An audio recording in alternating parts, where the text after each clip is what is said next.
Hello students, I am Roli. Today's topic is Newton's first law of motion. Newton's first law of motion की back story, मतलब जो हमने इसके Galileo का जो भी ऑब्जर्वेशन था और उसने जो ऑब्जर्वेशन निकाला था वो आपको बताया और वही आगे चल के न्यूटन्स के फर्स्ट लॉ का बेस बना। तो गैलीलियो का जो रिजल्ट है, जो ऑब्जर्वेशन है और न्यूटन का जो ऑब्जर्वेशन है, दोनों का सेम था। इसीलिए गैलीलियोज लॉ ऑफ इनर्शिया को ही न्यूटन्स लॉ कहा जाता है। गैलीलियोज लॉ ऑफ इनर्शिया को न्यूटन लॉ कहा जाता है। और लेकिन न्यूटन ने 3 नियम दिए। न्यूटन के मोशन से रिलेटेड 3 नियम हैं। तो अब इनमें फर्स्ट लॉ आज हम पढ़ेंगे, Newton first law of motion, और उसका भी क्वालिटेटिव डिस्कशन। इसके अंतर्गत कौन से पॉइंट हैं जिसको हम इसमें इंक्लूड करेंगे।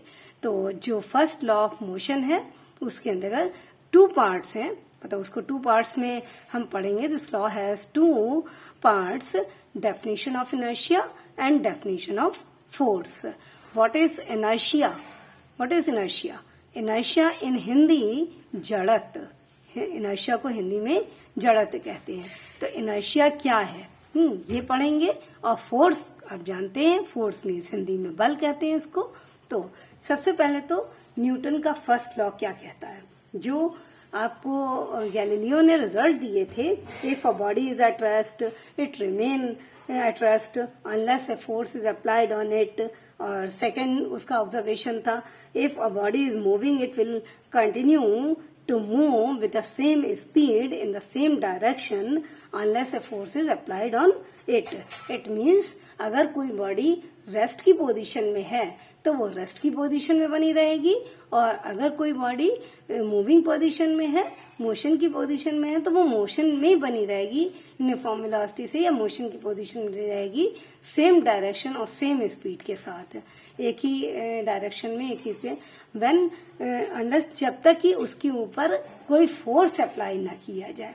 मतलब उसको चेंज करने के लिए जब उस पर कोई फोर्स अप्लाई किया जाएगा तो ही उसकी पोजीशन चेंज होगी, अदरवाइज चेंज नहीं होगी। ये गैलीलियो का ऑब्जर्वेशन था, गैलीलियो ने जो कंक्लूजन दिया था।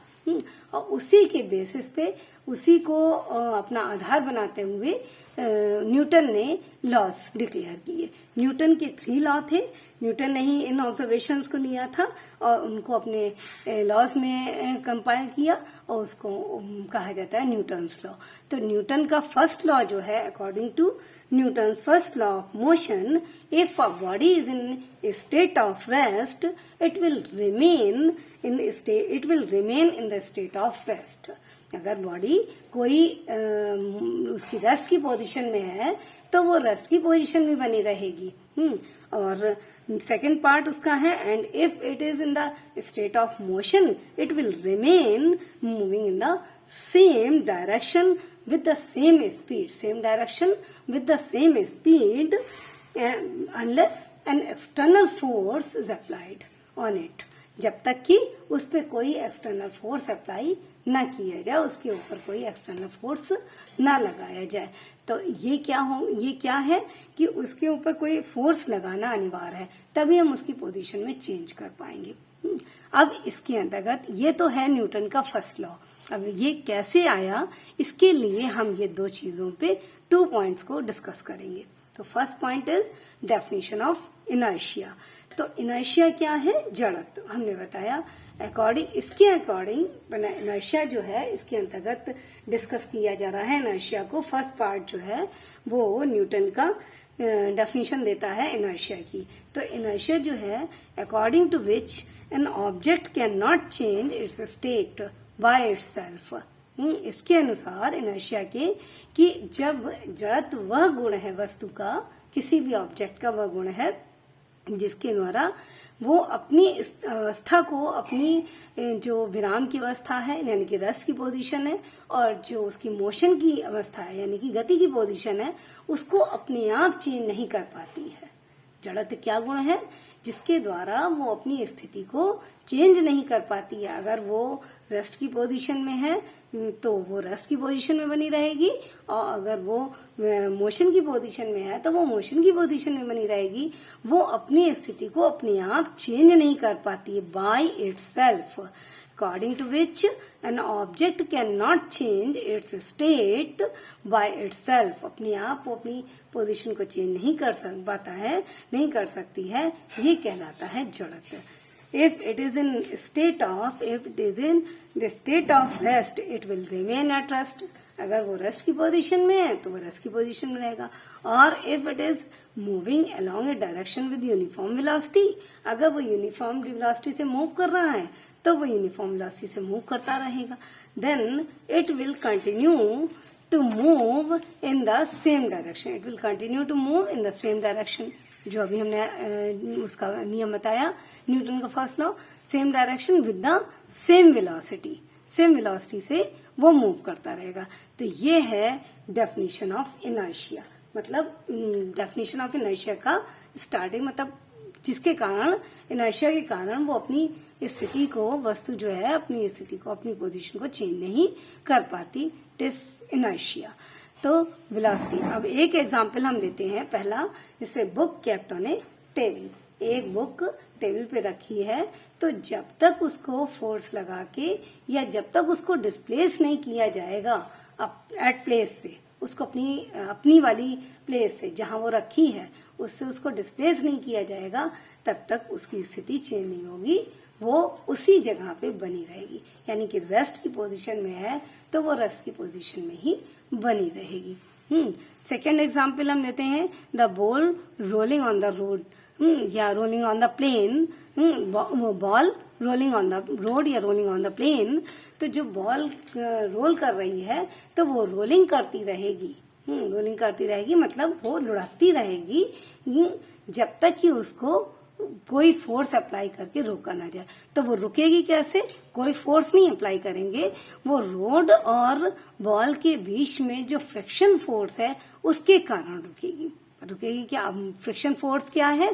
तो फ्रिक्शन फोर्स वो फोर्स है जो मूविंग बॉडी के अपोजिट उसको रोकने का प्रयास करता है, या जो मूविंग बॉडी होती है तो वो दो मूविंग बॉडी के बीच में जो सरफेस है वो और जो वस्तु है, क्योंकि दोनों ही स्मूथ सरफेस पे नहीं है, मतलब वो रफ सरफेस पे है, और बॉल भी बहुत स्मूथ नहीं है, कोई कांच की या कोई बर्फ की नहीं है, तो वो रोलिंग होगी। तो रोलिंग में रोड और बॉल के बीच का जो फ्रिक्शन फोर्स है, फ्रिक्शनल फोर्स या फोर्स ऑफ फ्रिक्शन, वो उसको रेजिस्ट करेगा, उसको रोकने का प्रयास हो, तो उसके कारण वो रुक जाएगी।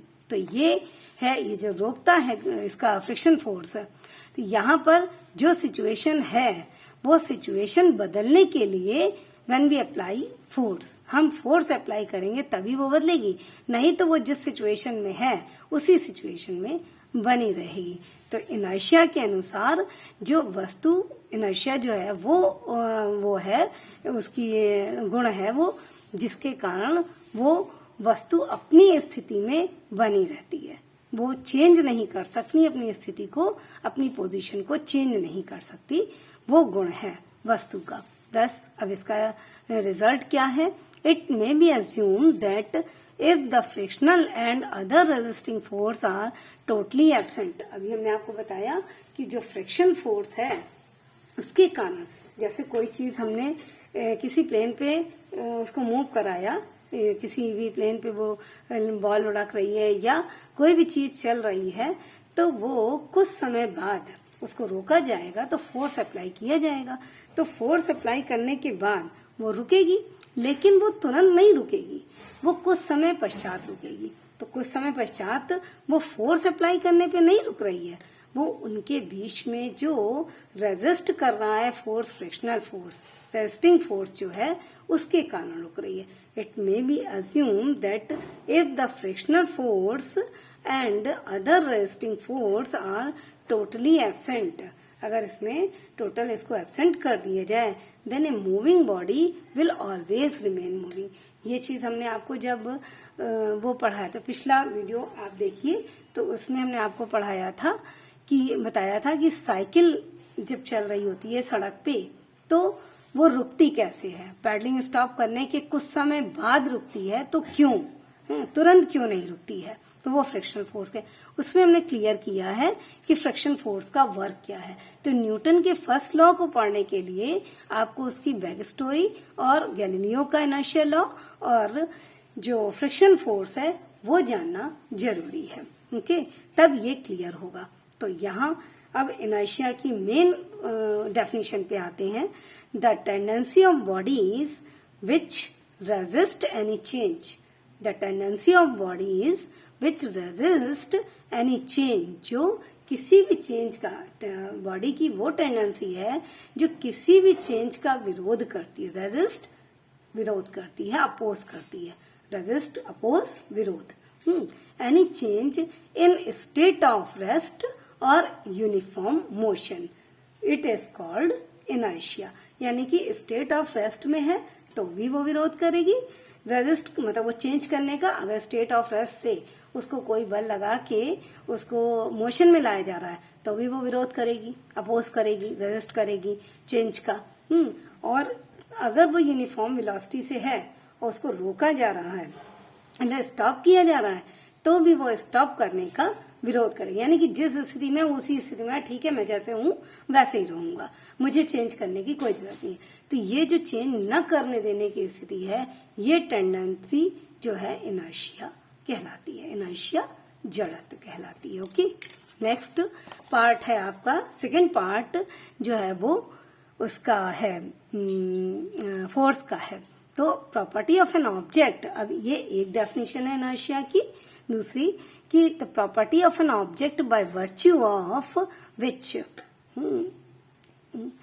The property of an object by virtue of which it neither changes its state nor it tends to change the state, ना तो वो चेंज करती है स्टेट को और न चेंज करने का प्रयास करती है। States to change, tends to change the state is called inertia.